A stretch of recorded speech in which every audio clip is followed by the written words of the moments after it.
Conseguí un trabajo en mis 20 como trabajador de almacén en un depósito local. Estaba situado al lado de una autopista, al final del pueblo, junto a la nada. Siempre bromeábamos sobre la ubicación y por qué los dueños de la empresa decidieron construir el enorme almacén en un área tan remota y vacía del pueblo, alejada de todo. Probablemente solo era un terreno barato con fácil acceso desde la autopista, pero siempre se sentía un poco extraño llegar a un gran estacionamiento vacío en medio de la nada cada noche. Siempre trabajaba de noche con uno de mis compañeros, a quien mantendré en el anonimato y llamaré Tyler.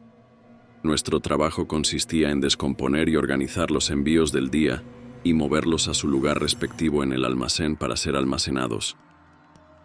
Una vez que lo haces por un par de semanas, se convierte en un trabajo muy repetitivo y fácil que hago casi medio dormido la mayoría de las noches.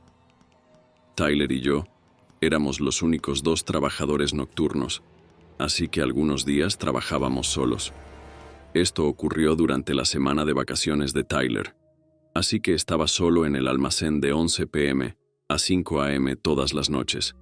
Era miércoles por la noche y de inmediato había algo raro cuando llegué.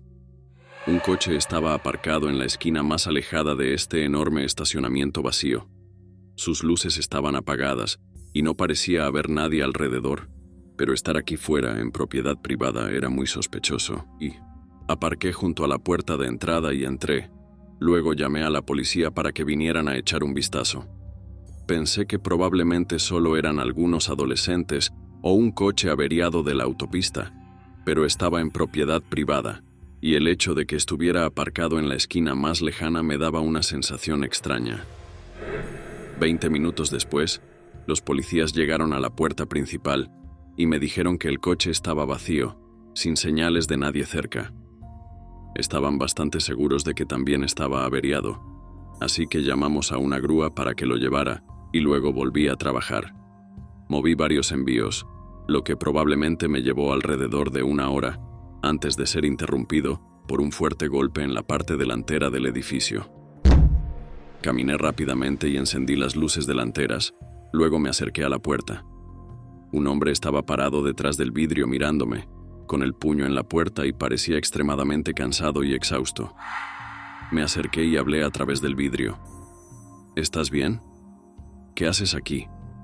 Esto es propiedad privada. El hombre me miró con una expresión de disgusto. ¿Dónde está mi coche?, gritó, golpeando la puerta. Intenté explicarle, pero me seguía interrumpiendo y poniéndose más agresivo, gritándome que lo dejara entrar al edificio. Amenacé con llamar a la policía, logrando finalmente que se callara. Retrocedió y me lanzó una última mirada desquiciada antes de alejarse. Mientras volvía a trabajar, no podía dejar de pensar en dónde podría haber estado ese hombre todo este tiempo. Pensé que tal vez había ido a una gasolinera a buscar un bidón para su coche, pero no había manera de que pudiera haber caminado hasta allí y vuelto. Y si alguien le dio un aventón, habría regresado antes de que se llevaran el coche con la grúa. Realmente no podía pensar en ningún lugar donde el hombre podría haber estado que tuviera sentido. Solo unos minutos después de volver a trabajar, otro golpe vino de la puerta principal. Estaba frustrado y asustado, pero cuando miré a través del vidrio, no esperaba ver a los mismos policías que estuvieron aquí antes. Dijeron que recibieron una llamada de la empresa de grúas sobre algunas cosas preocupantes en el exterior del maletero, que supongo nadie notó antes. Me interrogaron sobre todo lo que vi, y les conté sobre el hombre que había venido buscando su coche. Se fueron poco después de eso y no recibí ninguna actualización real hasta más tarde en la semana, cuando los policías regresaron con perros de búsqueda para inspeccionar el bosque alrededor del almacén. Supuestamente encontraron sangre seca en la parte trasera del parachoques, y una vez que consiguieron una orden para registrarlo, encontraron aún más sangre dentro del maletero. Creen que el hombre posiblemente vino a enterrar un cuerpo en el bosque cerca del almacén, pero hasta donde sé, nunca encontraron ninguna evidencia significativa. Sin embargo, el hombre nunca reclamó su coche de la empresa de grúas y nunca volvió a aparecer. Simplemente desapareció. Es realmente inquietante saber lo cerca que estuve de un posible asesino y, durante los últimos años trabajando en el almacén, me ponía muy nervioso cuando trabajaba solo de noche. Sé que no era probable, pero siempre tenía en el fondo de mi mente que el hombre podría regresar y tratar de hacerme pagar por lo que hice. Estaba haciendo DoorDash tarde una noche, tratando de ganar algo de dinero extra para ahorrar. No estaba demasiado ocupado, pero estaba recibiendo algunos pedidos aquí y allá que hacían que valiera la pena.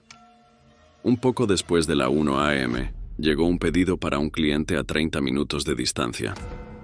Era un largo trayecto, pero el pago era lo suficientemente bueno como para aceptarlo. Conduje hasta el restaurante, un lugar local de comida coreana que parecía caro, y luego comencé a dirigirme hacia la casa. Al final de la ruta me llevó a una zona bastante mala de la ciudad. Ya había estado allí antes sin problemas, pero mientras conducía y miraba todas las casas deterioradas, comencé a sentirme incómodo. Cuando llegué a la dirección, aparqué al lado de la carretera. Era una casa muy pequeña y vieja, con un camino de entrada agrietado y destruido. Salí de mi coche y comencé a caminar hacia el porche con la bolsa. Justo cuando iba a dejar la bolsa, mi teléfono sonó. Después de no obtener respuesta, colgué rápidamente. Terminé la entrega y me apresuré a regresar a mi coche. Mientras encendía el coche y me abrochaba el cinturón, escuché la puerta principal de la casa abrirse de golpe. Miré y vi a una mujer agitando los brazos en el aire y corriendo hacia mi coche, gritándome que esperara. Era tan extraño que me quedé paralizado sin poder reaccionar. Corrió hacia mi ventana y comenzó a golpear, pidiéndome ayuda. Todavía no tenía idea de lo que estaba pasando, pero abrí la ventana un poco y le pregunté qué necesitaba. Me dijo que su hija de 3 años estaba adentro con problemas para respirar y que necesitaba mi ayuda. La mujer empezó a regresar por el camino de entrada y me rogó que la ayudara. Aún en un estado de confusión y shock, salí de mi coche y comencé a seguirla. Pero al hacerlo, noté que se calmaba y dejaba de parecer tan nerviosa. Empecé a pensar más, ahora que la situación era menos caótica y repentina, y me di cuenta de lo extraño que era todo esto. ¿Has llamado al 911? Le pregunté, deteniéndome en el camino de entrada. Se dio la vuelta y parecía que sus lágrimas y pánico habían desaparecido. Dijo que no había tiempo y comenzó a fingir pánico nuevamente de manera muy obvia.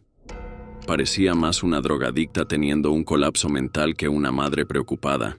Inmediatamente corrí de vuelta a mi coche mientras ella seguía gritando y hasta corrió de nuevo por el camino de entrada hacia la puerta del pasajero, tratando de abrirla. Encendí el coche y retrocedí mientras ella intentaba correr delante de mi coche para llegar a mi lado. Una vez que estuve libre, puse el coche en marcha y la rodeé.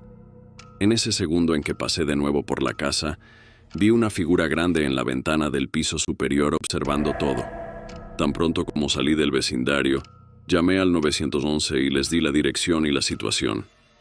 Cuando recibí una llamada de vuelta de la policía, me dijeron que la mujer tenía una historia diferente, diciendo que solo salió para darme una propina en efectivo. También notaron que vivía sola, y no había constancia de que tuviera hijos o adultos viviendo con ella. Esto solo me horrorizó más sobre la situación, pero después de hablar un poco más con el oficial, quedó claro que no se podía hacer nada. No había pruebas para ninguna de nuestras historias y tratar de presentar cargos sería una batalla inútil. Además, los oficiales parecían cansados y no estaban de humor para lidiar con nada, pero sabía que tenían razón sobre no poder hacer mucho. Así que todo quedó así.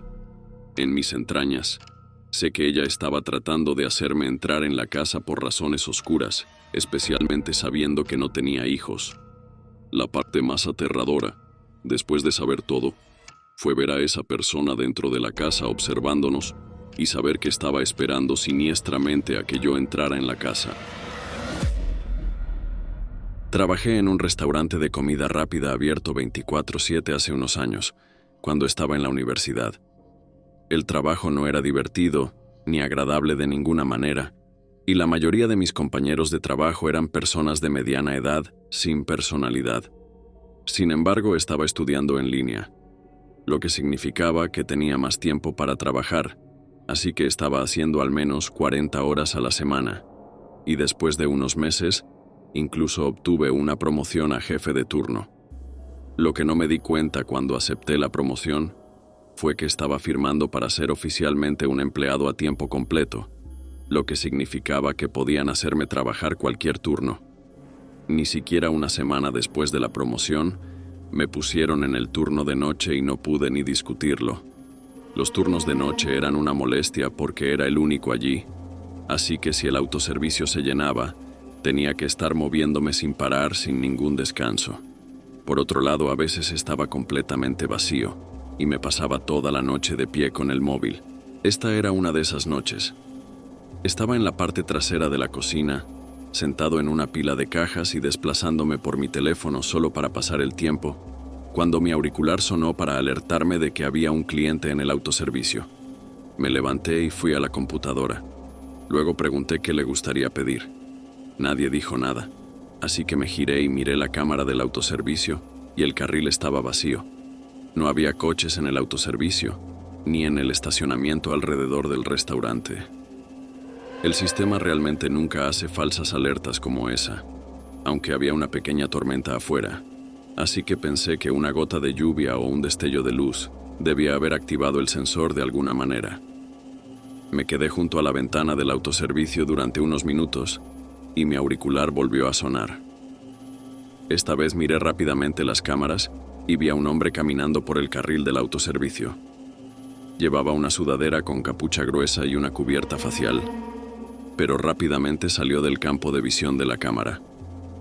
Donde estaba el restaurante, no había ningún otro lugar desde donde pudiera haber aparcado o caminado, a menos que estuviera caminando por el costado de la carretera principal. Observé las cámaras para ver si volvía, pero después de 10 minutos sin actividad, volví a mi teléfono. Pasaron 15 minutos más antes de recibir otro aviso, y cuando revisé las cámaras, el mismo hombre estaba allí, pero esta vez estaba parado en el carril del autoservicio. ¿Puedo ayudarle, señor?, pregunté. Después de un momento, comenzó a recitar un pedido para una comida pequeña. No se suponía que debía atender a personas en el autoservicio, a menos que estuvieran en un vehículo, así que le dije que no podía aceptar su pedido. Se quedó allí, dejando que la lluvia lo empapara, mientras miraba la pantalla sin hablar.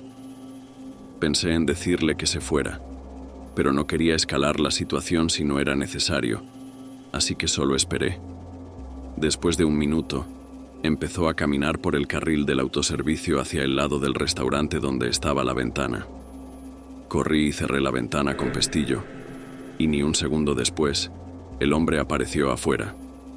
Aún llevaba la capucha y la máscara, pero parecía tener unos 40 y tantos años, con el pelo largo y negro y una mirada muerta en los ojos. Me observó a través de la ventana y se quedó afuera como si estuviera esperando a que le hablara. Había algo en su mirada que realmente me asustaba y me impedía hablar. Entonces dijo suavemente, «Abre». Nervioso, le dije que no, y me quedé donde estaba mientras el hombre seguía mirándome. Volvió a insistir y golpeó la ventana, pero después de unos segundos se dio la vuelta, y al caminar, un fuerte sonido de raspado se escuchó a lo largo del costado del edificio. Revisé las cámaras para asegurarme de que se había ido y, por suerte, no volvió. Durante la siguiente hora de mi turno, sin embargo, seguía pensando en ese sonido de raspado. Decidí sacar la basura al contenedor y echar un vistazo rápido. En el costado de la pared, debajo de la ventana del autoservicio, había un largo arañazo que parecía hecho con un cuchillo arrastrándose a lo largo del edificio. Llamé a la policía después de eso, pero el hombre no pudo ser identificado por las imágenes granuladas de la cámara, mezcladas con la lluvia y la niebla. El hombre nunca apareció, y nunca sabré exactamente qué planeaba hacer esa noche. Pero al ver que tenía un cuchillo listo en su mano, asumí que si hubiera tomado su pedido y abierto esa ventana, habría sido lo último que hubiera hecho.